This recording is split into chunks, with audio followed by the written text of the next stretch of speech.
دلوں کو فتح کرنے کے لیے تلوار کی نہیں، اخلاق کی ضرورت ہے۔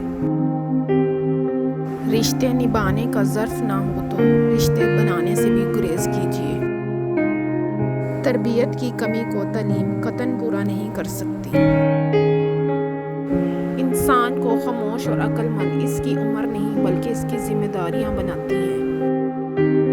اگر ہمارا اخلاق صرف من پسند لوگوں کے لیے اچھا ہے تو ہم صرف موقع پرست ہیں، خوش اخلاق نہیں۔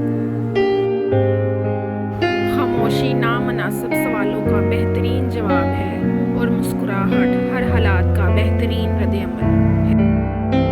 سنو، اپنوں سے ہمیشہ دور ہی رہنا، کیونکہ یہ لوگ سینے سے لگا کر کلیجہ نکال لیتے ہیں۔ وہ لوگ جو کسی کا برا نہیں چاہتے، اللہ تعالیٰ انہیں ایسی منزلیں عطا کرتا ہے جو کسی کے وہم و گمان میں نہیں ہوتی۔ جو رشتے تمہیں تکلیف دیں ان سے دوری اختیار کر لو، وہ خود لوٹ آئیں گے، مگر اس وقت جب تمہارے دل سے اتر چکے ہوں۔